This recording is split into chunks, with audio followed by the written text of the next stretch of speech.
హైదరాబాద్కి వస్తున్నాయి.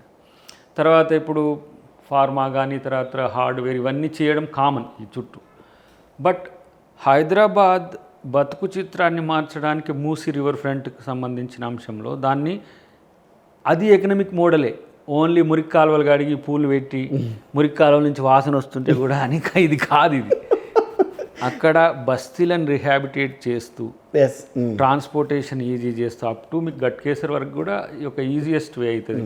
ఇంకా వాటర్ వేస్ మేబీ ఇంకా నేను ఆ డిజైన్లో నేను దాన్ని ఫాలో కాలేదు, కానీ అక్కడే నీకు మాల్స్, అక్కడే షాపింగ్ సెంటర్స్, అక్కడే మీకు నదీ తీర ప్రాంతంలో హోల్ సిటీ మీరు చూడండి ఒక డ్రాస్టిక్ చేంజెస్తో వస్తుంది. ఇప్పుడు regional ring road outer ring road మధ్యన ఏ విధంగా పేద బస్తీలను అకామిడేట్ చేయాలనేది కూడా ఇప్పుడు హైదరాబాద్లో పుడతారు, ఇంకా వాళ్ళు జాగా కొనే ఆర్థిక స్తోమత కూడా ఉండదు. వెనకటికి ఎప్పుడో ఒక సెంటు భూమి ఇస్తారు, లేకపోతే ఒక 75 గజాస్ 60 గజాస్ ఇస్తారు. ఇప్పుడు ముస్లిమ్స్ అంతే ఈ బస్తీలలో మగ్గే వీళ్ళు కూడా ఏమైందంటే 1, 2, 3 ఇట్లా వేసుకొని దాంట్లోనే తండ్రి పిల్లలు ఉంటారు. ఇంకా కొనలేరు. ఒక గజం కాస్టే మీకు 2 లక్షలు అవుతున్న ఏరియాస్ ఉన్నాయి. సో వాటిని ముఖ్యమంత్రి గారి దృష్టికి కూడా ఏంటంటే ప్రతి 1 కిలోమీటర్కి ఒక 10-20 ఏకర్స్ పేదల కోసం మధ్యతరగతి కొరకు ఇప్పుడు మన సామాజిక ఇండ్ల పథకం, ఇందిరమ్మ ఇండ్ల పథకం కట్టించేయడం. ఎందుకంటే అభివృద్ధి ఎంతైనా జరగవచ్చు, మల్టీ బిలియనీర్స్ హైదరాబాద్లో ఉన్న వాళ్ళు లక్షల మంది కావచ్చు, కానీ పేదోడికైతే బతికే హక్కు ఉన్నది కదా. కనీసం ఇక్కడ పుట్టినోనికి చచ్చే హక్కు కూడా ఉన్నది.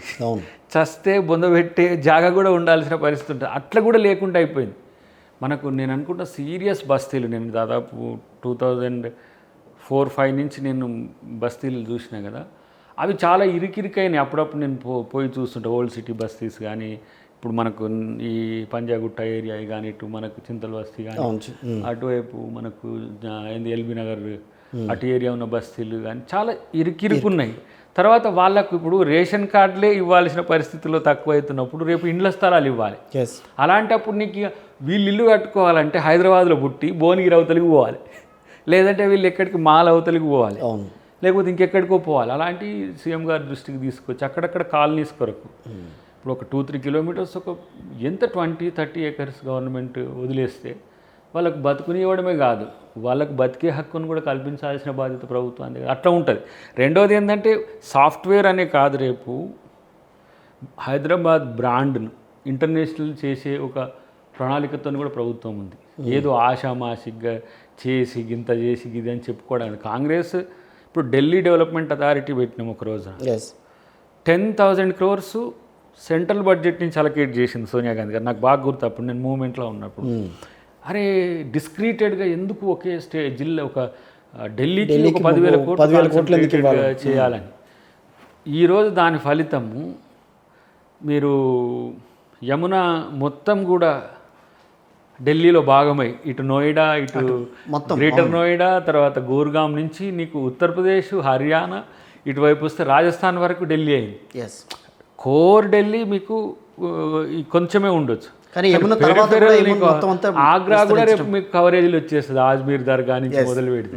అట్లనే హైదరాబాద్ ఇప్పుడు మీకు 70 kilometers రేడియస్ అవుతున్నది. ఓకే, మీన్స్ భువనగిరి, చౌటుప్పల్, షాద్ నగర్, వికారాబాద్, ఇట్లా మీకు ఈ ఏరియా అంతా కూడా ఇట్లా ఎక్స్పాండెడ్ మోడ్లో అవుతున్నది. అర్బన్ను సెమీ అర్బ్గా మార్చి వలసల్ని అక్కడికే. ఇప్పుడు హైదరాబాద్ అంటే ఇప్పుడు రేపు మీకు ఒకరోజు దిల్సుఖ్ నగర్ ఒక విలేజ్, వనస్థలిపురం ఒక విలేజ్, కానీ today part of the city అవుతుంది. రేపు చౌటుప్పల్ కూడా అట్లా అవుతుంది, రేపు షాద్ నగర్ కూడా అట్లా అవుతుంది, ఇబ్రహీంపట్నం కూడా అట్లా అవుతుంది. అలాంటప్పుడు ఈ వచ్చి కోటి హ్యాబిట్స్ని మీరు షాపింగ్ చేసుకోవాల్సిన అవసరం లేదు. సో ఎక్కడికక్కడికి వలసల్ని కూడా పల్లె వచ్చి పట్టణంలో వలస వస్తుందనే దాని నుంచి సెమీ సబర్బ్స్గా ఉండే ఏరియాల్లో కూడా మనం ఎంపవర్మెంట్ ఇవ్వచ్చు. కానీ ఇవన్నీ మాటలు వింటుంటే కాంగ్రెస్ పార్టీలో కూడా చాలా మార్పు వచ్చింది ప్రజల విషయంలో. డెఫినెట్గా వచ్చింది. ఆల్మోస్ట్ ఇదివరకుకి కాంగ్రెస్ పార్టీ పరిపాలనకి ఇప్పుడు కాంగ్రెస్ పార్టీ పరిపాలనకి తేడా ఉంటుందేమో అని స్పష్టంగా కనిపిస్తుంది. ఇప్పుడు 2 క్లస్టర్స్, ఇప్పుడు rural Telangana, urban Telangana. Rural Telangana మనకు పట్టు, మన ఎకనామికల్ గెలిచింది కూడా అక్కడే కదా. గెలుచుడు సార్ అది వేరు. ఇదేమో హైదరాబాద్ అయినా not even Telangana city, yes, ఇది ఇండియా సిటీ అవుతుంది. సెటిలర్స్ ఉంటారు. దీంట్లో తెలంగాణ వాళ్ళ పాత్రను పెంచడం.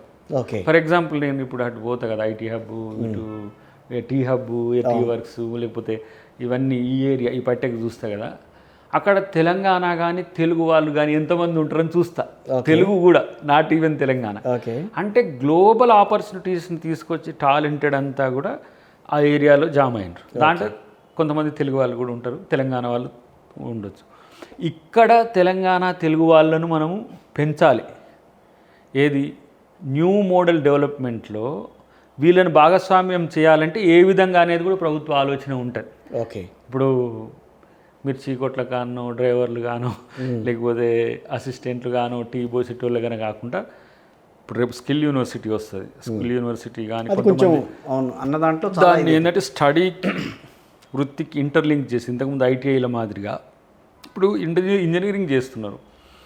ఇంజనీరింగ్ స్పెసిఫికేషన్లో ఎక్స్పర్టైజేషన్ అయ్యే సామర్థ్యాలను పెంచే వ్యవస్థ లేదు. దానికి మన స్కిల్ యూనివర్సిటీని ఇంటర్లింక్ చేస్తే ఇప్పుడు ఎలక్ట్రానిక్స్ చేసే ఇంజనీరింగ్ స్టూడెంట్ ఎలక్ట్రానిక్స్లో అవకాశం పొందడం ఎలా, కంప్యూటర్ సైన్స్ మాస్టర్ ఇది స్కిల్ యూనివర్సిటీ ఇంటర్లింక్ చేస్తారు. దానికి ఆనంద్ మహేంద్ర గారు చైర్మన్గా ఒప్పుకున్న గ్రేట్. ఇంకా ఆయన అంత పెద్ద ఇండస్ట్రియలిస్ట్. దానికి నేను అంటే వాళ్ళకు ఇండస్ట్రియలిస్ట్లకు తెలుసు ఎలాంటి టాలెంటెడ్ మాకు కావాలి. ఎడ్యుకేషన్ వేరు, టాలెంట్ తెలియడం వేరు, చెయ్యడం వేరు. తెలిసిన వాళ్ళందరూ చేయలేరు, చెయ్యడం నేర్పే యూనివర్సిటీ అది.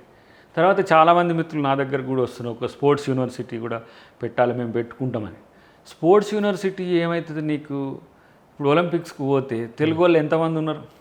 అడిగి పోతే ఢిల్లీ యూనివర్సిటీ చూస్తే, గాలి చూస్తే పార్టిసిపెంట్స్ ఉన్నారు. అట్లీస్ట్ మనం పార్టిసిపెంట్స్ని పెట్టాలి. దానివల్ల ఏమవుతుంది మీకు, ఇక్కడ యూనివర్సిటీ పెడితే డిస్ట్రిక్ట్స్లో కూడా మనం పెంచుకోగలిగితే ఫస్ట్ వాళ్ళకి శారీరక దారుఢ్యం మీద, శారీరక దారుఢ్యం ఉంటే మానసిక ఉల్లాసం ఉంటుంది. ఆటల వల్ల వచ్చే ప్రయోజనాలు చెప్పట్లేము.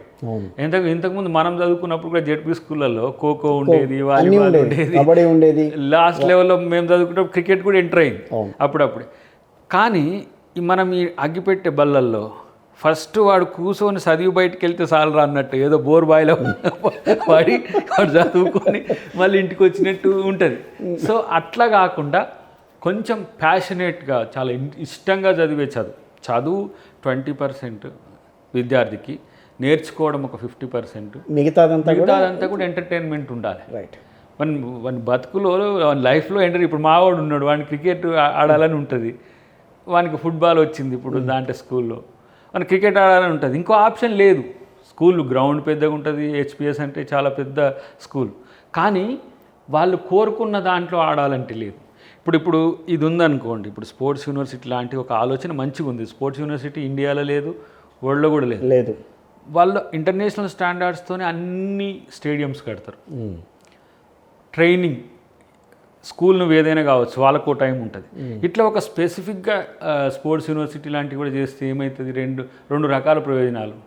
ఒకటి ఆటల్లో నైపుణ్యాలు పెరుగుతాయి, స్టేట్కి మంచి పేరు తెస్తారు, వాళ్ళు ప్రయోజనకారిగా అవుతారు. ఒక ఆటగాడు ఒక మంచి మెడల్ కొట్టిన తర్వాత వాళ్ళ ఆఫీసర్లు కూడా అవుతారు కదా ఇప్పుడు. కానీ